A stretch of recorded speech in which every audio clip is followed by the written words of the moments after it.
Assalamualaikum warahmatullahi wabarakatuh. Alhamdulillahi rabbil alamin wa bihi nasta'inu ala umuri dunya waddin.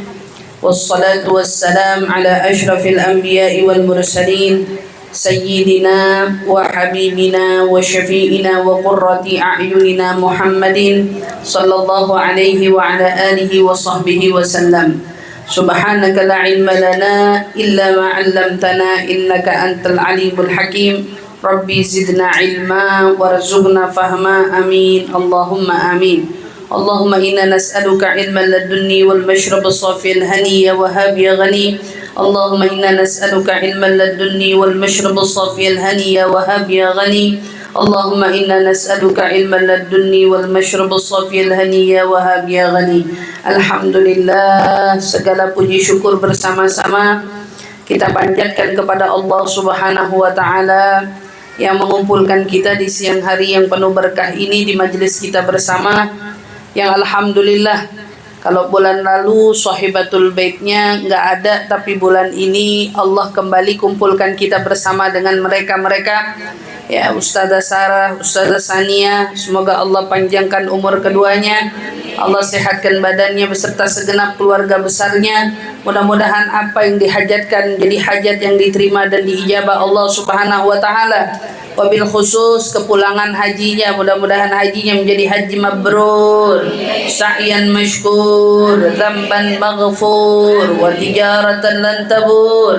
Insyaallah amin ya rabbal alamin. Hajinya mudah-mudahan ngundang kita haji tahun depan.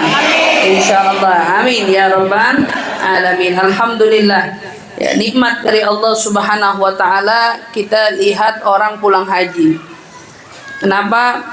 Nikmatnya udah didapat sama mereka. Merekanya sudah melaksanakan ibadah haji. Tapi ternyata keberkahannya bukan cuman buat mereka, tapi keberkahannya juga meliputi kita yang kedatangan mereka.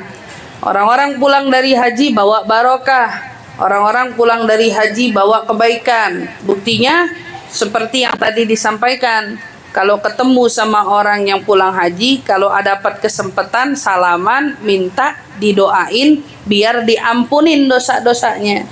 Istighfar tuh minta apa? Minta didoain biar diampunin dosanya. Kan mereka habis diampunin dosanya. Biar kita yang ketemu mereka kecipratan pengampunannya.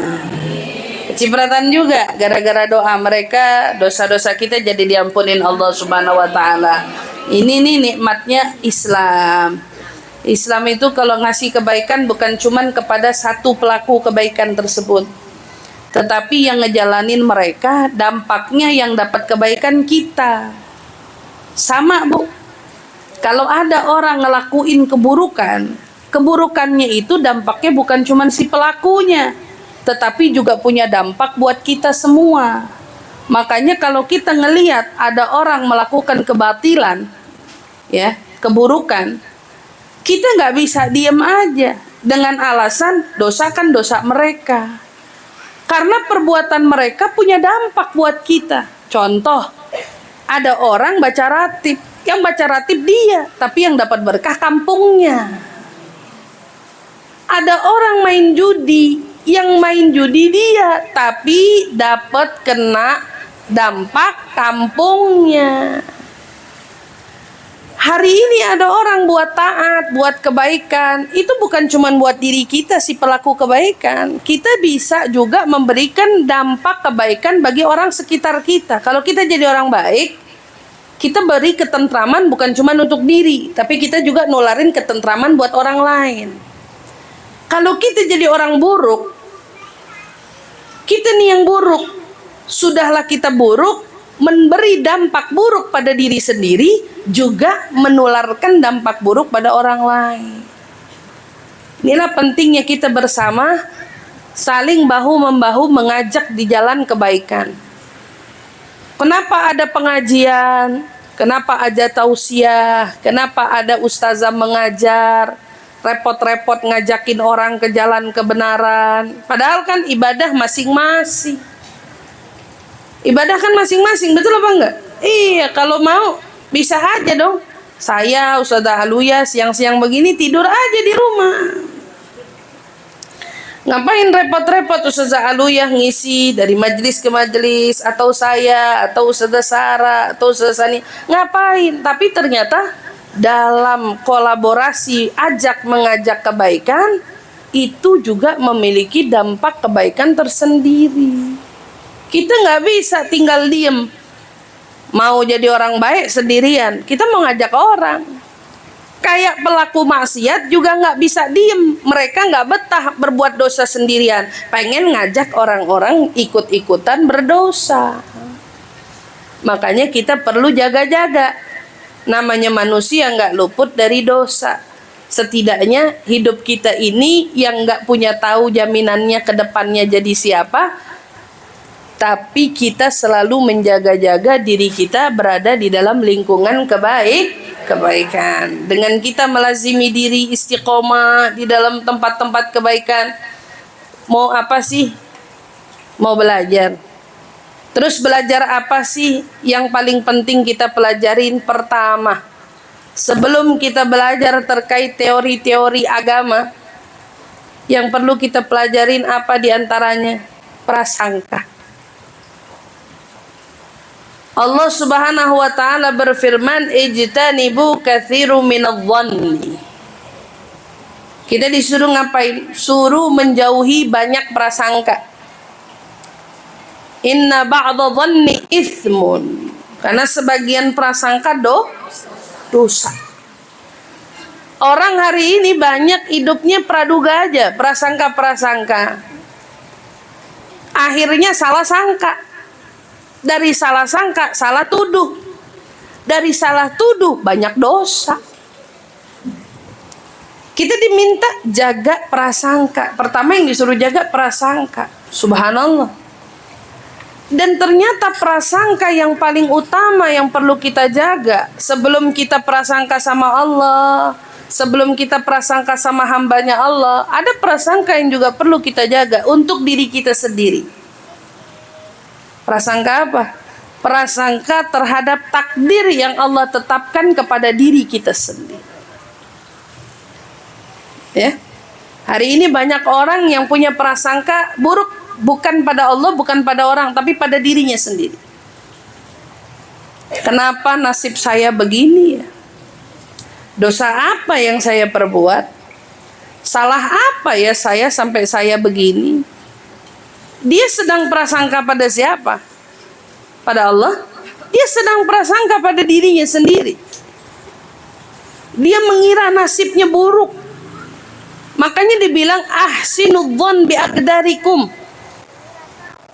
Perbaiki prasangka sama takdir kalian sendiri. Sama nasib. Yang punya nasib dapat suami kurang nyenengin. Bisa nggak kita ngehadirin prasangka baik? Ama nasib kita yang kebetulan dapat suami kurang nyenengin. Atau kebetulan yang dapat anak kurang nyenengin. Bagaimana? Bisa nggak kita prasangka baik dengan keadaan anak kita yang kurang nyenengin? Kita dapat nasib punya teman kurang baik. Umum ya? Umum. Tapi bisa nggak dengan nasib dapat teman kurang baik kita tetap punya prasangka baik? Kita punya nasib dalam hidup. Ternyata ditekankan nasib kita ini muhammala bidzunudikum. Nasib kita ini dipikul oleh prasangka kita sendiri. Makanya ayo kita kaitin ana inda dhanni abdi bi falyadhunnu bima syaa. Kata Allah, saya sesuai prasangka hamba terhadap diri saya, maka silahkanlah kamu berprasangka. Mau prasangka gimana aja bodoh, terserah kata Allah. Kamu mau prasangka gimana aja terserah. Hari ini mau ngira nasib saya buruk banget ya, dapat suami begini model. Silahkan kata Allah. Tapi kalau kamu mengira itu bentuk kesialan, maka terimalah nasib sial itu. Tapi kalau kamu mau ganti, ya, punya suami umpamanya yang kurang nyenengin, punya suami yang kurang nyenengin, tetapi kamu jadiin proses suami yang kurang nyenengin ini adalah jembatan kamu mendapat pahala lebih. Jembatan. Saya mau milih sabar, saya mau milih ikhlas, saya mau milih ridho. Nggak nyenengin. Kalau ngelirik tetangga, enak betul suami dia. Tapi ada tapinya. Tetangga belum tentu dapetin pahala yang Allah beri kepada kita. Belum tentu. Maka saat kita ngelihat, subhanallah, orang yang hatinya dipenuhi dengan amarah, begitu ketemu suaminya yang kurang nyenengin, kesel mulu. Kesel. Nggak nyaman. Apa aja kesalahan dia, pokoknya nggak nyaman. Itu bisa-bisa males pulang. Nggak betah pulang dia. Kenapa? Aduh, ketemu lagi. Iya. Tapi diganti. Kalau dia punya prasangka baik, begitu kedapatan suami, ya, kedapatan suami yang kurang nyenengin, begitu dia pulang ke rumah ngelihat mukanya, apa yang akan dikatakan oleh hatinya?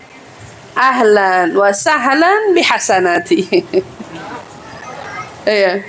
Selamat datang akan pahalaku.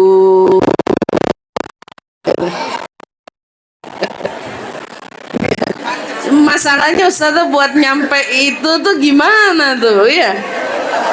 Begitu ya, masalah bihasanat. Selamat datang kepada kebaikanku gitu. Iya, kepada kebaikan. Syuf, bayangin. Apa itu mungkin? Ya mungkin kalau kamu mau mendatangkan prasangka baik.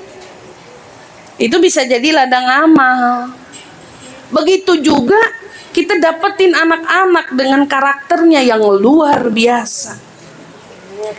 Kadang-kadang ada ibu-ibu kan yang nangis-nangis, ya Allah dosa apa saya ustazah kok anak saya begini model.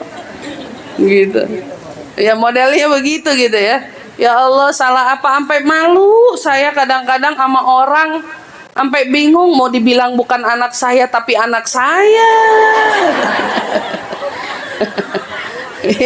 Mau dibilang bukan anak saya tapi anak saya, tapi gimana, malu-maluinnya luar biasa.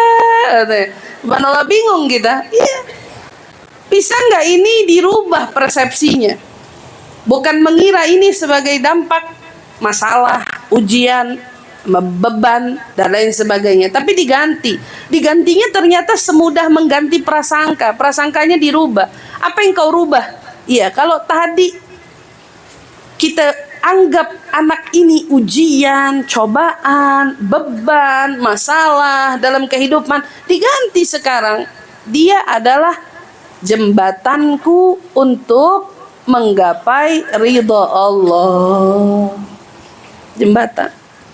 Jadi bagi yang hari ini lagi hamil, membesarkan anaknya masih kecil, lagi sedang-sedangnya tengah malam bangun, jalan bisa jalan, lagi pinggang lagi sedang pegel-pegelnya ngejar-ngejar gitu ya. Kalau masih kecil-kecil. Kalau yang udah gedean beda lagi kan kasusnya. Dibilangin sholat nggak bisa, aduh, mau dibilang cara apa katanya orang tua, ya. Atau pas dibilangin pulang jam segini ngayap mulu, nggak pulang-pulang. Ada kan yang begitu, macam-macam bu, macam-macam. Iya, ibu mau jadiin itu apa? Ujian, masalah, beban, tanggung jawab, atau pahala? Tergantung prasangka kita. Kita mau jadiin itu prasangkanya apa? Kalau kita mengira prasangka bahwa itu adalah pahala, maka tiap kali ketemu sama anak, ahlan wa sahlan bihasanat. Gitu. Selamat datang pada kebaikan gitu ya Allah, nih pahala nih. Iya, sabar ngadepin dia yang dibilangin sholat gak sholat tapi sabar, masih ngingetin sholat, kan pahala. Yang penting prasangka. Kenapa? Karena banyak orang hari ini yang frustasi. Itu tadi saya bilang, akhirnya ibunya nangis-nangis. Akhirnya istri nangis-nangis. Kenapa? Karena belum bisa mengendalikan prasangka. Gitu juga dengan nasib orang.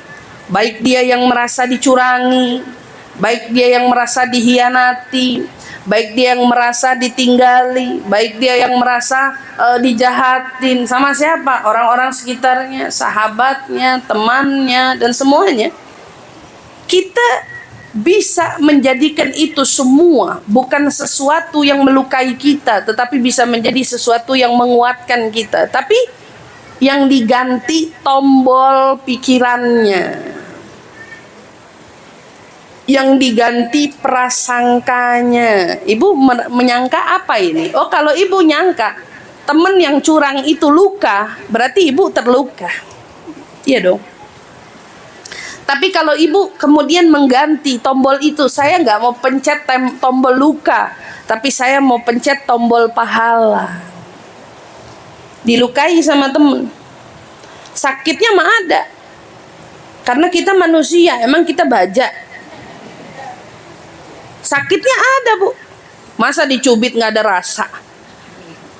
Ada dong. Walaupun orang badannya keker, dicubit, emang nggak ada sakitnya? Ada. Cuman yang keker lebih tahan banting. Bukan berarti yang keker dicubit nggak ada rasa, itu salah. Kenapa ada yang dicubit? Aduh. Wah, adunya lebay. Pasti orangnya lebay dan tahan rasa sakitnya juga kurang. Dia nggak kuat tahan sakit. Tapi untuk orang yang badannya keker, yang biasa olahraga, biasa angkat beban, ya disakitin. Dia bukan nggak sakit, tapi dia lebih besar toleransinya terhadap sakit. Jadi begitu dicubit kecil biasa. Kan bukan ditonjok katanya. Ditonjok aja saya kuat, apalagi dicubit gitu. Tapi buat orang yang nggak biasa, dicubit aja kayak ditonjok. Apalagi ditonjok. Dramanya kayak apa itu? Maka sekarang apapun hidup kita dan apapun keadaan kita, kuncinya ada pada prasangka kita. Siapa di antara kita yang mampu mengendalikan prasangka kita, maka pasti yang akan datang dalam hidup kita adalah apa yang kita sangkakan. Maka berprasangkalah dengan prasangka yang baik, terutama prasangka kita kepada Allah. Kenapa Allah pesankan ijtanibu katsirum minadh-dhanni? Pahami ayatnya. Hindari banyak prasangka. Karena kebanyakan menduga-duga, mengira-ngira, akhirnya salah dan terus jadi dosa. Tapi kita langsung kepada apa? Langsung aja. Apapun yang hari ini di mata kita nggak enak, apapun Ibu, di mata kita nggak enak, maka ingatlah di balik ketidakenakan itu ada pahala. Sederhana ya, nggak enak, tapi ada pahala. Jadi kalau kita ingat nggak enaknya nggak enak, tapi kalau ingat pahalanya, ya. Ada orang mudik, itu kalau mudik mati lampu, gobul. Ada yang kabel nggak? Ini mati. Kipasnya mati, itunya mati. Ya. Kabelnya lah nggak? Ya udah saya ngomong ibu dengerin deh. Ada orang mudik. Orang mudik, dia ternyata setiap kali mudik muntah-muntah. Mabok. Saya mau tanya, kalau lagi muntah mabok enak apa enggak rasanya? Nah, kagak enak kan? Orang kalau lagi muntah mabok nggak enak rasanya. Lagi. Nggak nyaman rasanya. Orang mabok, muntah-muntah, nggak nyaman. Tapi waktu ditanya, kenapa kamu mau mudik? Melalui fase enek, muntah-muntah nggak enak. Jawabannya sederhana. Karena pengen kumpul keluarga. Iya. Pada saat dia mau mudik lagi, yang diingat apa? Kumpul keluarganya atau enek muntah-muntahnya? Makanya mau balik lagi kan? Makanya mau mudik lagi kan? Jadi tiap kali ketemu harinya mudik, dia mah happy aja. Mudik, mudik. Kata orang bilang, kamu kan kalau pulang mabok. Bodoh, yang penting ketemu keluarga. Kita hari ini dalam hidup menghadapi hal-hal yang tidak nyaman buat kita, gak enak buat kita. Tapi kalau kita ingat buah hasil dari fase itu adalah sesuatu yang enak, harusnya yang diingat bukan gak enaknya, tapi yang enaknya dong. Allah janjiin kita surga, Allah janjikan kita pahala, Allah janjikan kita nikmat yang tak terhingga. Kenapa yang harus diingat luka? Ingatlah pahala Allah, ingatlah janji Allah, ingatlah kebaikan Allah, ingatlah surganya Allah, ingat itu. Maka setiap proses yang tidak nyaman bagi kita akan begitu mudah kita lalui, walaupun terasa tidak nyaman, tapi ganjarannya di depan mata. Orang mudik berasa nikmat, mabok, ketawa aja dia, senyum aja dia. Mabok-mabok dilewatin. Ada di sini yang kalau mudik mabok? Siapa tuh? Oh, ini dia nih. Kapok nggak mabok? Oh, kapok nggak? Mudiknya kapok nggak? Nggak kapok mudiknya, heran ya. Subhanallah. Kenapa? Karena dia ngerasain nikmatnya kumpul, nikmatnya buah hasil. Kalau udah ngelewatin masa itu, nggak berasa semuanya. Orang hamil, ngidam nggak? Susah nggak? Susah. Belum setahun hamil lagi. Kok bisa ya? Lupa maboknya? Lupa. Apa yang diingat itu? Enaknya. Ingat enaknya. Begitu ibu kurang lebih paham ya? Paham? Insyaallah. Mulai hari ini kita kalau ngadepin apapun dalam hidup kita, yang diingat pahalanya. Lupakan lukanya tapi ingat pahalanya. Insya Allah, Allah selalu tuntun kita, bimbing kita jadi hamba-hamba Allah yang senantiasa sabar dalam melalui ujian-ujiannya. Amin ya rabbal alamin. Ayo kita mau lanjut daripada kajian kitab Risalatul Mu'awanah. Sama-sama kita awali dengan doa taklim.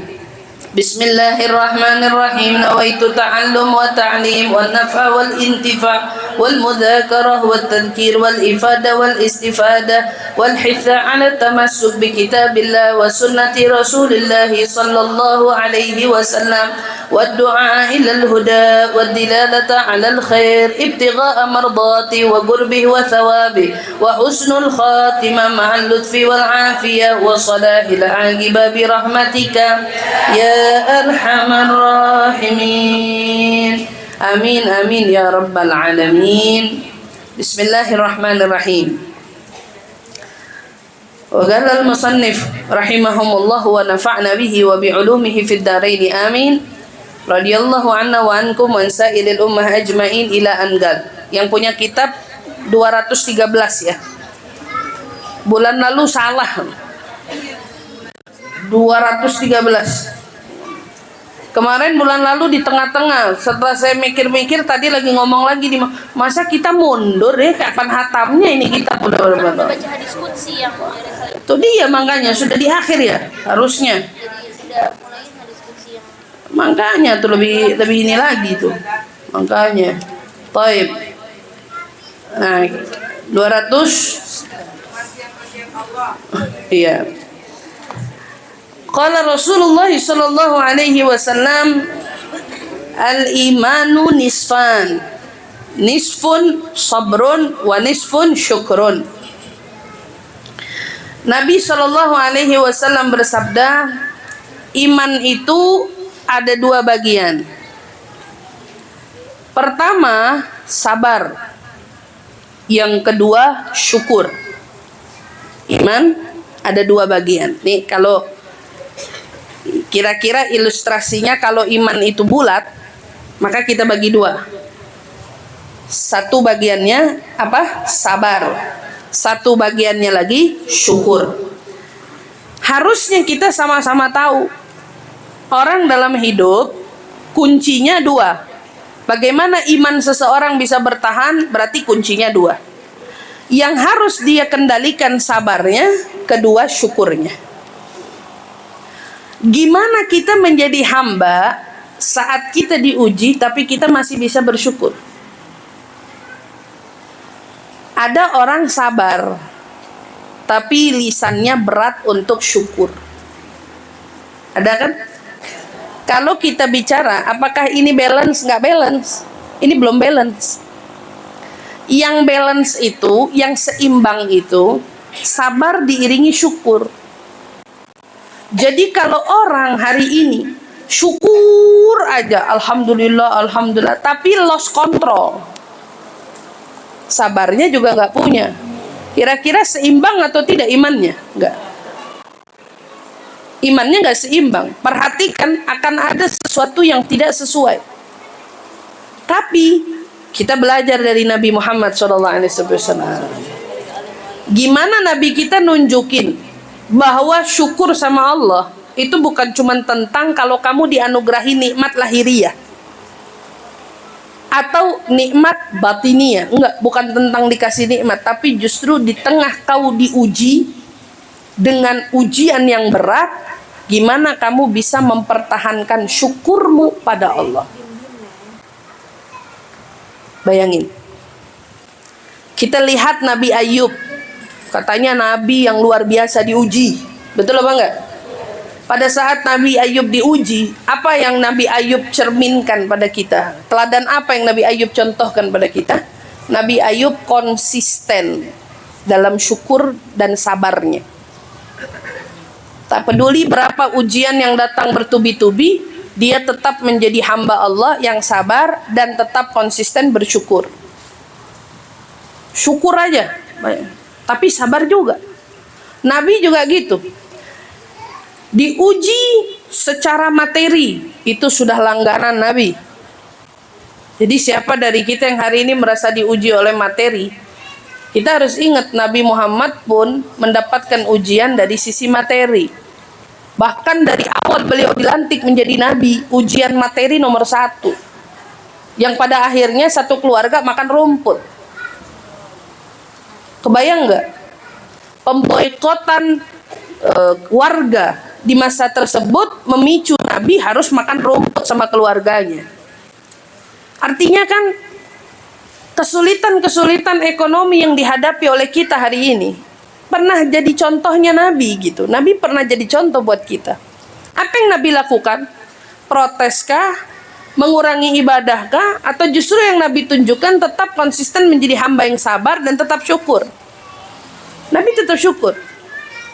Bahkan di saat beliau itu sedang mengalami penderitaan, berdarah, terluka, ya, disakiti, ditimpuki dan lain sebagainya, Nabi tetap mencerminkan pada kita bagaimana menjadi hamba sabar yang syukur. Sampai Sayyidah Aisyah mengibaratkan contohnya pada kita melalui sebuah hadis yang disampaikan, Rasulullah itu sholatnya kalau malam saking panjangnya hatta tawarramat gadamah, sampai kakinya bengkak. Kalau kita pikir-pikir, sebutuh-butuhnya kita sama apa ya? Sama hajat kita nih. Kapan kita sholat sampai kaki bengkak karena hajat kita? Paling kita bangun malam, kita hadir kajian, hadir burda dari awal, lagi punya hajat. Nih, sekuat-kuatnya hajat kita nggak bikin sampai kita babak belur karena ibadah, bukan? Tapi kita bisa ukur Nabi Muhammad SAW sholatnya sampai memar kakinya. Nah ini coba dibayangin, sholat sampai memar kakinya. Kita ukur hidupnya Nabi ini antara ujian dengan nikmat, mungkin bisa dikatakan lebih banyak ujiannya. Bukan begitu, dimusuhi, ya, kemudian diasingi, pernah diusir, pernah dicaci, dimaki, difitnah, dituding, bahkan dikonspirasikan mau dibunuh pun pernah gitu. Apalagi ujian demi ujian, bertubi-tubi datang pada Nabi Muhammad SAW. Tapi coba kita lihat, Nabi milih sabar dengan syukur ketimbang sabar aja. Waktu Nabi didapati sholat sampai bengkak, namanya istri nggak tega dong. Dibilang, Rasul, kenapa sholat sampai sebegitunya? Ini kan bukan sholat wajib, ini sholat sunnah.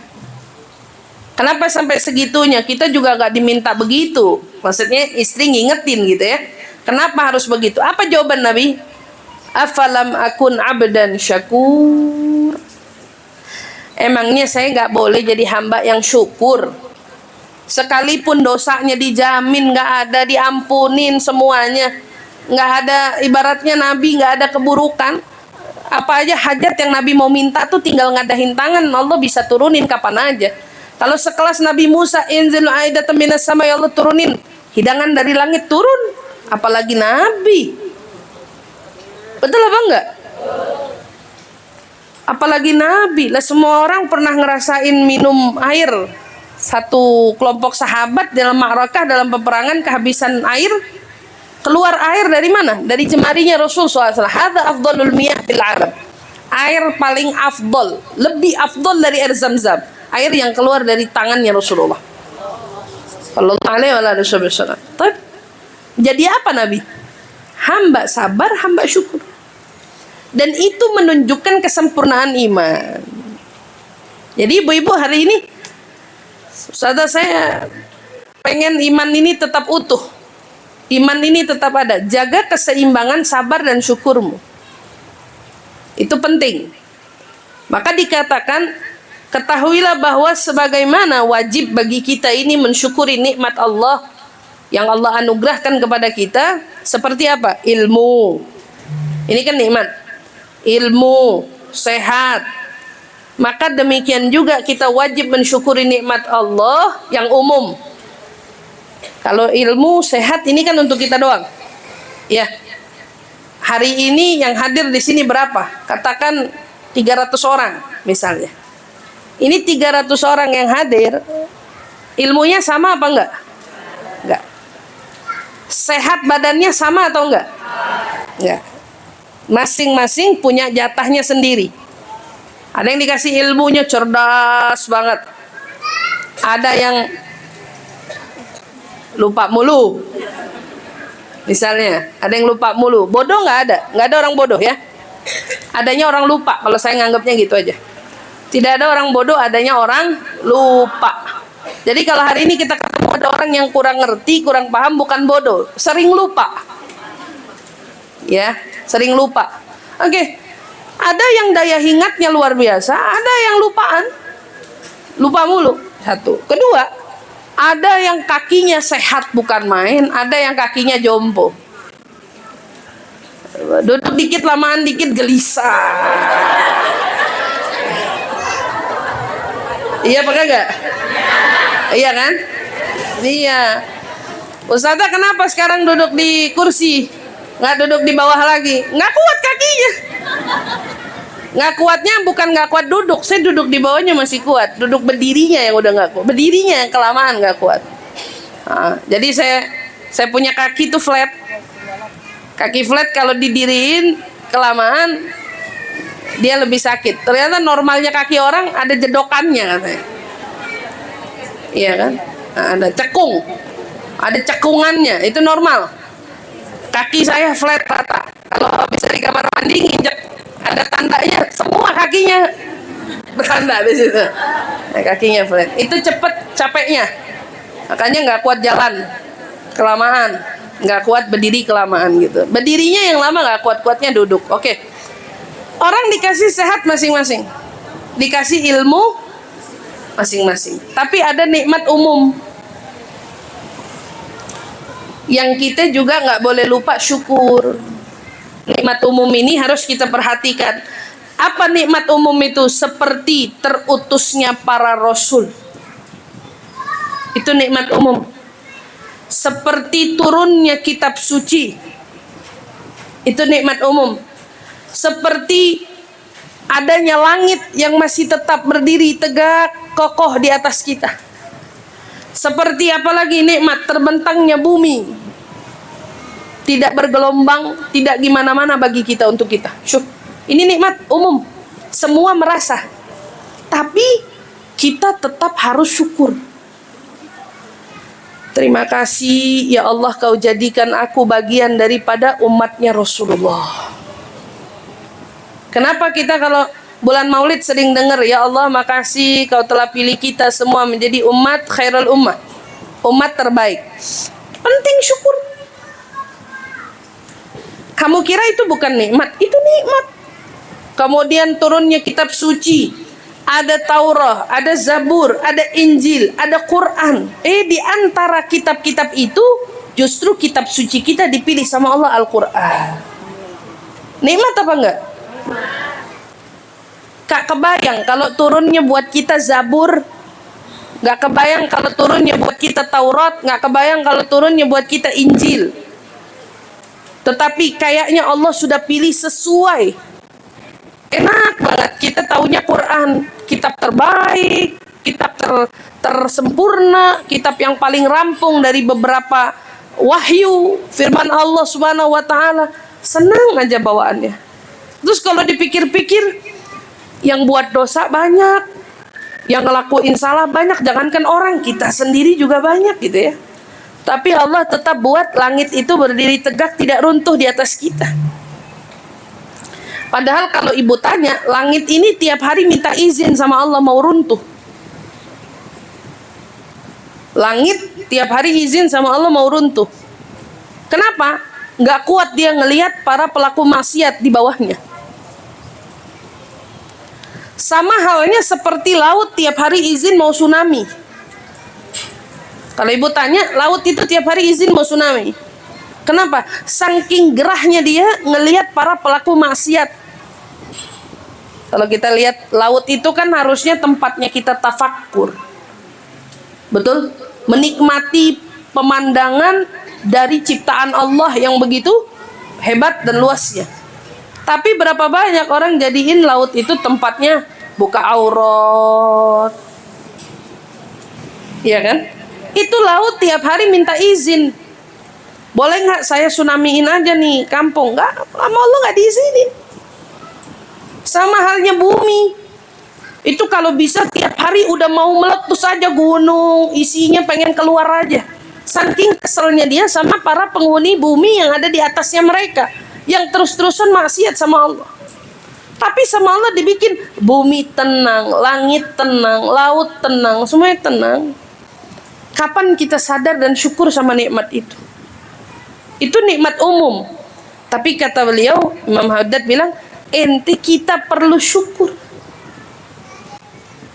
Ya kadang-kadang kita lagi pandangin langit, subhanallah, langit nggak ada yang pegangin.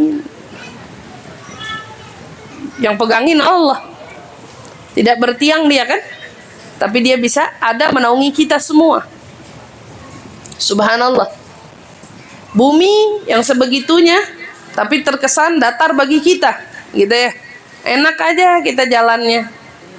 Saya pernah ke Pontianak.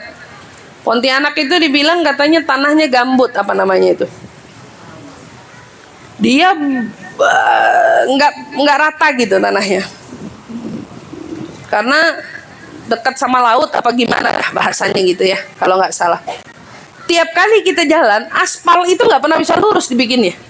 Udah lurus paling cuman sebulan 2 bulan paling, ntar dia gelombang lagi. Tuh kalau naik dia kita jalan geludak geluduk nggak enak aja di mobil, udah kayak walau di aspal jalannya. Ibu bayangin, walau di aspal jalannya tapi kita ngerasain nggak nyaman. Tapi coba kita lihat, nggak nyamannya kita melalui jalan yang gelombang, tapi tetap sama Allah dibentangin jalan itu buat kita. Rumah kita tetap rata, nggak tiba-tiba kamar mandinya tinggi, kamarnya tiba-tiba tinggi, nggak kan? Sama Allah dibikin enak aja ya.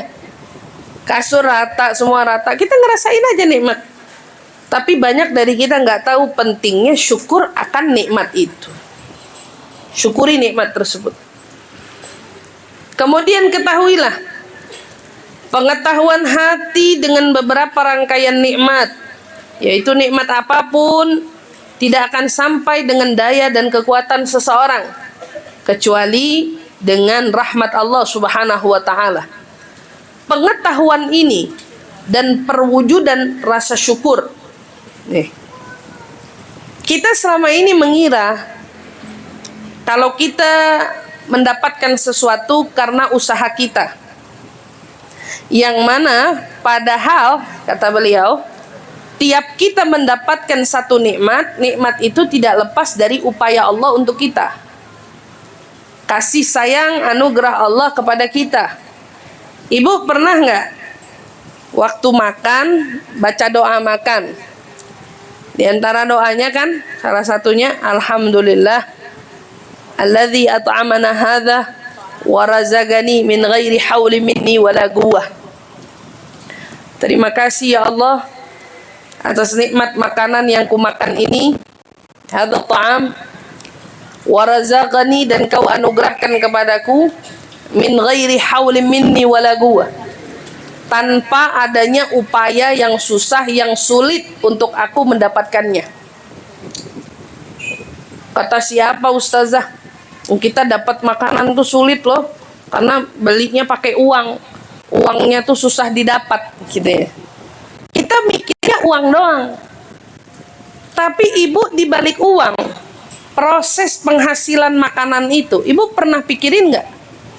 Bahwa setiap butir nasi yang kita makan ada usaha upaya orang yang mencangkul di sawah. Saya mau tanya, petani sama kita capean mana?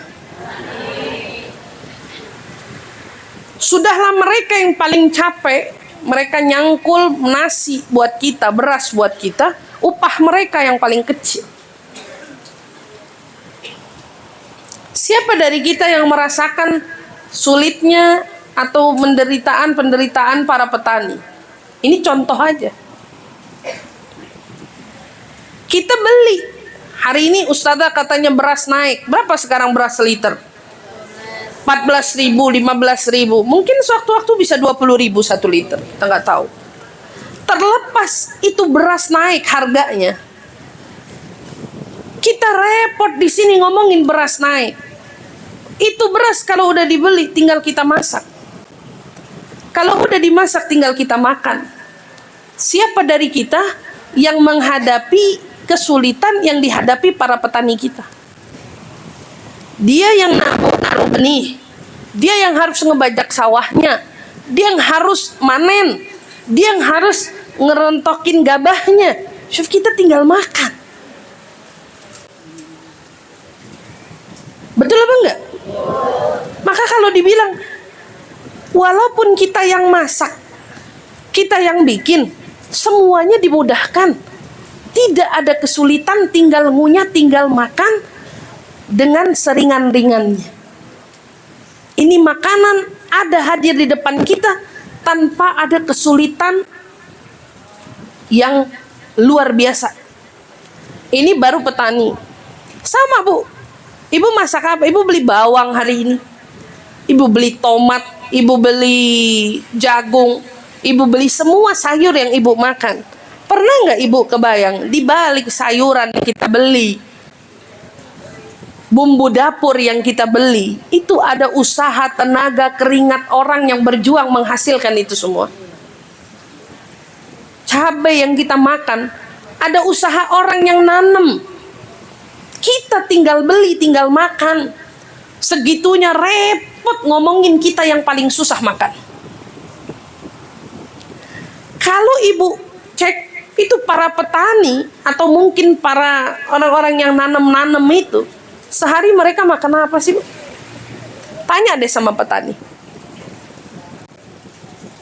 Makan rebusan singkong sama cabai ulek, nasi panas lalap di depan mata, kata mereka udah nikmat luar biasa.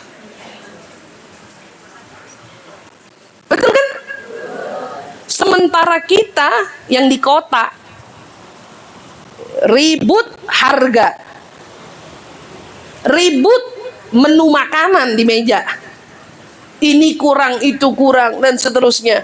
Dan subhanallah, begitu kita nyendok buat makan, masih protes, ini kurang, ini kurang, ini kurang.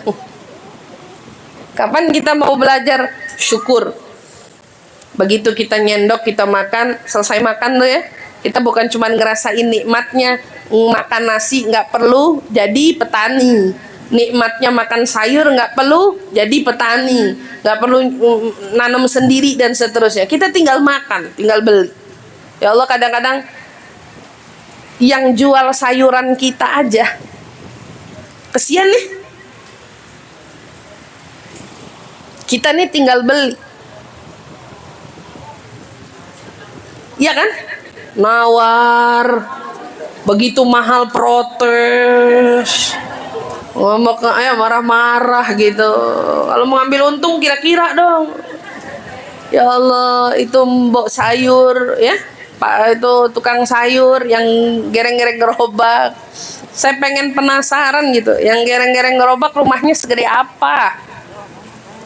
Apa mereka kaya dengan mereka jualan itu? Mereka bisa cukup dengan jualan tersebut. Bisa jadi kita yang beli sayuran mereka yang juga menghasilkan penghasilan buat mereka. Kalau diukur kadar nikmat kita sama mereka, ya enakan kita lah yang tinggal beli sayur dibanding mereka yang kelilingan jualan sayur. Betul apa enggak Ibu? Subhanallah. Tapi kita seringkali luput bahkan untuk syukur sama nikmat. Nah, di sini kita diingetin perkara-perkara sadar untuk syukur itu adalah nikmat sendiri. Ibu diingetin, Toto nyendok nasi, ya Allah ada berapa butir nih nasi? Satu kali pun kita nggak pernah nanam padi, sekalipun. Mungkin anak-anak kecil kita, anak-anak yang study tour ya biasanya, diajarin tuh nanam padi, ya begitu doang. Tapi dari kita nggak benar-benar. Makanya Rasulullah katakan apa? Kalau kamu mau tahu harta, penghasilan terbaik adalah yang dikerjakan oleh tenaganya sendiri. Itu petani makannya nasi doang, tapi hasil karya dia sendiri itu adalah rezeki terbaik buat dia dan buat mereka. Nah, kita beli. Yang kita nangisin duit. Duit. Kalau diukur-ukur, petani gagal panen nangis ya kemana? Gak ada yang beli. Lagi kita giliran gak ada, kita yang ngomel-ngomel. Ini jelek, kita yang ngomel-ngomel dan seterusnya. Kita belajar syukur. Rasa syukur secara maksimal dapat kita tunjukkan dengan apa? Ketaatan kita kepada Allah. Setiap nikmat yang Allah berikan kepada kita, tunjukkan bukti syukur itu yang paling utama adalah dengan taatnya kita pada Allah. Terima kasih. Makin kita dikasih nikmat, makin malu kita sama Allah. Makin kita diberi, makin kita merasa malu. Ibu pernah ketemu orang, kita baik sama dia kagak, kita kelebihan enggak, tapi dia terus-terusan baik sama kita, terus-terusan ngasih kita. Apa sih yang muncul Bu di dalam hati kita? Selain rasa sayang, muncul pula rasa malu. Kita malu sama dia, ya Allah, itu kemarin ngasih belum dibales, udah ngasih lagi. Betul nggak? Kita kalau ada orang baik kita malu. Kapan kita malu sama Allah? Allah yang begitu baik sama kita, segalanya dikasih. Bukan cuma nikmat nikmat secara lahiriah, nikmat batin juga kita dikasih. Dengan apa? Dikasih tenang, dikasih dosa-dosa ditutupin. Itu kan nikmat Bu. Iya. Betul nggak? Kita punya aib sama Allah ditutupin, emang itu bukan nikmat? Kita punya aib, punya salah, ada dosa yang kita lakuin, sama Allah nggak dibuka, sama Allah ditutup. Allah nggak bakal buka sampai kita yang buka sendiri. Bahkan orang yang kebiasaannya menutup aib saudaranya di dunia, di akhirat sama Allah dijagain banget. sampai Allah nggak mau buka aibnya dia di depan orang, nggak. Itu nikmat. Kita yang ditutupin aib sama Allah, nikmat. Banyak orang di luaran sana hari ini malah buka aib, nggak malu lagi. Selingkuh pasang status, bikin malu. Itu kan aib, tapi nggak malu maksiat. Orang mabok pasang status, malu apa enggak? Kudunya kan malu, tapi dia nggak malu. Sama Allah ditutup, malah dibuka sama dia. Hari ini mau buka aibnya orang gampang, buka aja statusnya, buka aja sosial medianya, kebuka semua itu, semuanya. Naudzubillah min dzalik. Maka saat kita, ya Allah, ternyata Allah tutupin aib nikmat, maka besarkan taat kita sama Allah. Itu adalah bentuk upaya rasa syukur kita yang paling tinggi. Kita mentaati Allah dengan nikmat-nikmat yang Allah beri. Nah, maka itu adalah salah satu cara yang paling kita apa? Yang paling bisa kita lakukan untuk kita tunjukkan upaya nikmat syukur kita kepada nikmat Allah Subhanahu wa taala. Dan hati-hati, jangan sampai nikmat yang Allah beri kepada kita. Sebelum kita tutup, maka diingatkan kali lagi bahwa setiap kali kita mendapatkan nikmat, maka wujud syukur yang paling maksimal itu adalah dengan kita berbuat taat. Jangan sampai nikmat yang Allah berikan kepada kita justru membuat kita bisa berdurhaka dengannya semena-mena. Atau nikmat yang Allah kasih sama kita justru kita buat itu sebagai sarana bermaksiat. Na'udzubillah. Contoh, dikasih rezeki malah dipakai judi. Atau dipakai rezeki malah dipakai buat beli-beli baju yang membuka aurat. Dikasih rezeki tapi justru membeli sesuatu yang dilarang sama Allah. Atau dikasih sehat tapi sehatnya bukan digunakan untuk taat, tapi justru digunakan untuk melanggar kemaksiatan kita yang kita lakukan selama ini. Kita langgar syariat, kita langgar aturan, padahal sehat itu adalah amanat dan titipan Allah dari nikmat yang Allah berikan kepada kita. Allah kasih kita lisan, Allah kasih kita mata, Allah kasih kita telinga, tapi itu semua justru kita buat dengan durhakanya kita kepada Allah. Ini nggak boleh. Ini kita harus waspada. Jangan sampai. Nah, kita kalau demikian berujung pada apa? Kufur nikmat. La in syakartum la azidannakum wa la in kafartum inna adabi. Kalau syukur nikmat dikasih Allah, syukur ditambah sama Allah. Tapi kalau dikasih nikmat tapi kita kufur, makna kufur di sini apa? Kita langgar aturannya. Kita gunakan untuk hal-hal yang bertentangan dengan syariatnya. Kita lakukan kemaksiatan di atas kenikmatan yang diberikannya. Maka ini disebut dengan kufur. Apa janjinya Allah? Wala in kafartum inna adabi lasyadid. Ingat-ingat bahwa siksaan Allah itu teramat pedih. Maka nanti muncul pertanyaan, Ustazah, ada orang saya lihat, ya Allah dikasih nikmat banyak, ada tapi maksiat jalan juga, terus-terusan. Kok bisa sih dia terus-terusan dikasih nikmat sementara maksiatnya juga jalan? Itu bagaimana? Insya Allah jawabannya di bulan mendatang. Insya Allah jawabannya di bulan mendatang ya. Sebagaimana apa yang dikatakan oleh Al-Habib Abdullah bin Alwi Al-Haddad. Siapakah mereka golongan orang-orang yang tetap bermaksiat tetapi tetap diberi nikmat? Mudah-mudahan kita bukan salah satu di antara mereka. Allah jaga kita, Allah pertahankan keimanan di dalam diri kita, dan masukkan kita di dalam kelompok orang-orang yang pandai bersyukur akan nikmat Allah Subhanahu wa taala. Amin amin ya rabbal alamin. Ibu sekadar mengingatkan, jangan lupa besok tabligh akbar di Masjid Atin. Pada datang, pada hadir, bawa rombongannya yang banyak ya. Insya Allah ketemu di sana, sama-sama kita syiar Muharram ya. Amin ya rabbal. Mudah-mudahan pada dikasih sehat afiat semuanya. Apa yang dihajatkan dikabulkan semua oleh Allah Subhanahu wa taala.